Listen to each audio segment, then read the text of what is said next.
Շնորհակալություն մեծարգո վարչապետ, հարգելի կառավարություն, սիրելի քաղաքացիներ։ Մեր ավտոբուսը շրջում է մարզերով եւ մենք այնտեղ հավաքագրում ենք հիմնական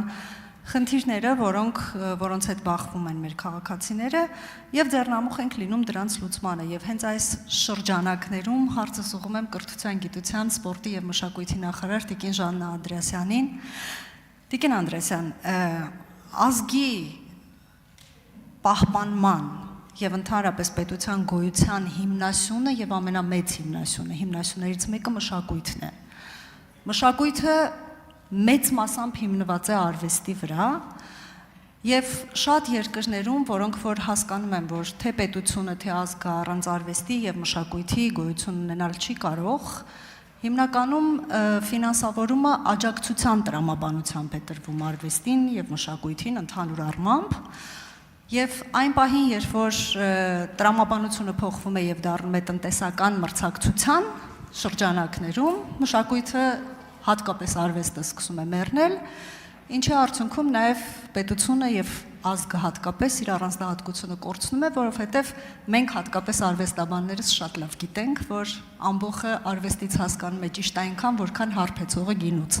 Անտեսելով որակը նախընտրում է էժանագինը եւ հետեւաբար մենք որպես հեղափոխական իշխանություն պարտավոր ենք պահպանել մշակույթը եւ նաեւ արվեստը։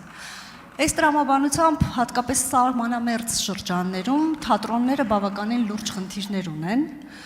եւ քանի որ սահմանամերձ շրջաններում հանրությունը զբաղված է իր գոյության պահպանմամբ, թատրոններ չի հաճախում, արվեստի օջախներ չի հաճախում եւ այն մարդիկ, որոնք ինքնանվիրումով փորձում են այդ մշակույթը պահպանել, դատապարտված են ուղղակի, որովհետև պիտի ստիպված են հող մշակել, որպեսզի կերակրել իրենց ընտանիքին։ Ասածս ինչ է, հարցը շատ էսպես գեղարվեստական ստացվեց, բայց ինչ ենք մենք անում, որպեսզի հատկապես մարզերում արվեստը եւ մշակույթը չմեռնի։ Սա քաղաքացիների հարցերն են, որովհետեւ իրոք հատկապես սահմանամերձ շրջաններում թատրոնները այդ խնդիրը ունեին, չունեին հաճախորդներ, որոնք որ հանդիսատես չունեն, որպեսզի տոմսերից գումարներով կարողանան իրենց գոյությունը պահպանել, ինչ քայլեր ենք մենք ձեռնարկում։ Շնորհակալություն։ Հարցին կպատասխանի կրթության, գիտության, մշակույթի եւ սպորտի նախարար Ժաննա Անդրեասյանը, Տիկին Անդրեասյան, համեցեք, խնդրեմ։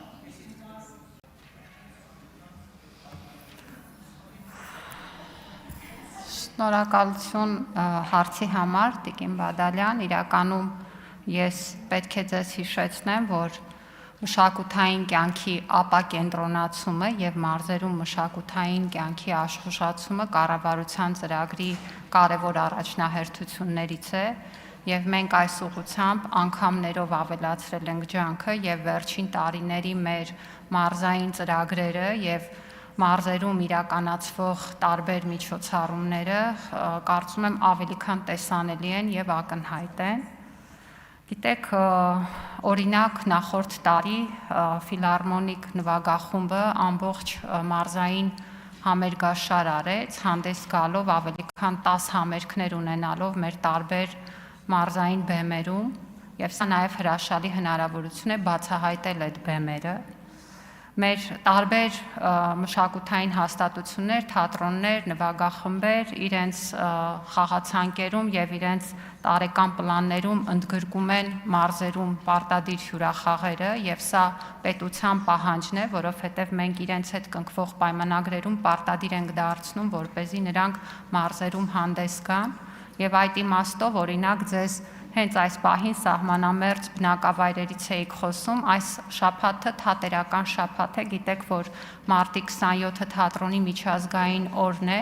եւ մենք ամբողջ շաբաթը հաշվի առնելով նաեւ գարնանային արձակուրդների շրջանը մեր դպրոցականներին ուղղորդում ենք դեպի թատրոններ եւ օրինակ մեր Գորիսի թատրոնը հենց այս օրերին ներկայացումներ է խաղում Խոզնավարում եւ Վաղատուրում, այն բնակավայրերում, որտեղ այդ ներկայացումներին գնալու հնարավորություն ունեն հենց տեղի բնակիչները։ Բայց գիտեք, մի թերա գնահատեք մեր մարզային թատրոններին, խնդրում եմ, եւ եթե մեր որևէ քաղաքացի նման կարծիք ունի, հրավիրում եմ գնալ եւ ներկա գտնվել օրինակ Գյումրու թատրոնի ներկայացումներին, Արտաշատի թատրոնի ներկայացումներին, Գորիսի թատրոնի ներկայացումներին եւ ինչու եմ սա ասում, որովհետև վստահ եմ, որ երբ որ նրանք ներկա լինեն, իսկ ես ներկա եմ եղել եւ օրինակ տեսել եմ, որ Գյումրու թատրոնում դահլիճի հանդիսատեսի մի զգալի մասը Գյումրիից չի։ Մարդիկ Երևանից թատրոնի տոմս են գնում, որպեսզի գնան Գյումրիում այդ ներկայացումը դիտեն։ Ու ինչի շնորհիվ, որակի շնորհիվ։ Եվ սա նշանակում է, Տիկին Բադալյան, որ մենք էլ մեր մոտեցումները պիտի վերանայենք, որ եթե վայ սա Վանաձորի թատրոնն է, ուրեմն այստեղ պարտադիր մի բան պիտի տեսնենք, որը պիտի զիջի երևանյան բեմերին։ Հավատացնում եմ ձեզ, որ ամենևին այդպես չի։ Աշտարակի թատրոն գնացեք, մենք ունենք բազմաթիվ նոր ձևավորվող մասնավոր թատրոններ, Եղվարդում, Աբովյանում, այլ վայրերում, եւ ես շատ ուրախ եմ, որ թատերական կյանքը ապրում է եւ այդ թատերական կյանքը նաեւ որակական զարգացման մասին է եւ մարզային թատրոնները սեփական եկամուտների 30% աճ են գրանցել։ Այնպես որ առաջարկում եմ, որ առանձին քաղաքացիներին էլ իրազեկելու մեր աշխատանքը շարունակենք եւ ուղղորդենք նաեւ մասնակից լինել այս գործընթացի։ Շնորհակալություն։ Շնորհակալ եմ, ես իրականում քաղաքացիների խնդրանքով էի հարցը բարձրացրել, իհարկե նաև կան զարգացող թատրոններ, թատերախմբեր, բայց նաև կա դրա ճիշտ հակառակը եւ հետեւաբար ես իմ խոստումը կատարեցի, բայց եւս մեկ հարց օգտվելով առիթից Տիկին Անդրեասյան, այնուամենայնիվ ինձ շատ հաճախ դիմում են նաև մեր թանգարանների աշխատողները, ես շատ լավ գիտեմ, որ մենք, եթե չեմ սխալվում, Խաչատուր Աբովյանի անվան պետական մանկավարժական համալսարանը ունի թանգարանագիտության ֆակուլտետ եւ բազմաթիվ շրջանավարտներ, որոնք տարիներ շարունակ սովորելով հետո աշխատում են միայն իրենց ներքին մղմամբ, որովհետև ես ուսումնասիրել եմ եւ գիտական, գիտահետազոտողի կամ էքսկուրսավարի ֆոնդապահի աշխատավարձը միջինում կազմում է 80,000 դրամ եւ բնականաբար մարդը դրանով ընտանիք պահելու հնարավորություն չունի։ Ես գիտեմ, որ մի շարք քայլեր ձեռնարկվել են, բայց արդյոք արտաբյուջեն կարող է ապահովել թանգարանի աշխատողի կամ թանգարանի ընդհանրապես բոլոր կարիքները եւ արդյոք սա վերանայման կարիք չունի եւ թանգարանների աշխատողների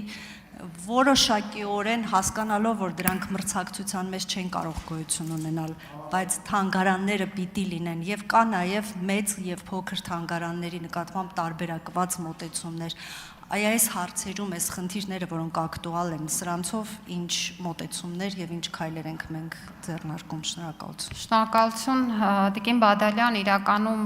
կուզեի ավել ժամանակ ունենալ, որովհետեւ գիտեք ձեր հարցադրման մեջ էլ մի կոնցեպտուալ բնութագրում հնչեց, որի հետ ես համաձայն չեմ եւ կարծում եմ, որ մեր մշակույթի ոլորտի հիմնական խնդիրը արգահատալից վերաբերմունքն է առ փողը։ Ես ամենևին չեմ համարում, որ մշակութային գործունեությունը եւ դրա արդյունքում ստացվող այդ թվում նյութական արդյունքը իրար հակադիր բաներ են եւ կարծում եմ, որ պետական քաղաքականությունը պիտի խրախուսի մշակութային գործունեության հանրային եւ տնտեսական արդյունքի ավելացումը, չմոռանալով աջակցության կարեւորությունը բոլոր այն տեղերում եւ բոլոր այն խմբերի համար, որտեղ դա անհրաժեշտ է։ Այդ իմաստով կարծում եմ, որ թանգարաններն էլ հատկապես հաշվի առնելով, որ մենք ձեզ հետ միասին ընդունել ենք թանգարանների օրենքը, որը մեր այս ոլորտի առաջին օրենսդրությունն է եւ դրանից հետո 20-ից ավել իրավական ակտեր են ընդունվել, ստեղծվել է նաեւ թանգարանների համար ատեստավորման հնարավորություն, մենք առաջիկայում կգնանք այդ ճանապարհով եւ դրա արդյունքում նաեւ վարձատրության բարձրացում ենք նախատեսում, բառացիորեն մոտորերս կարգը կդրվի հանրային քննարկման։ Շնորհակալություն։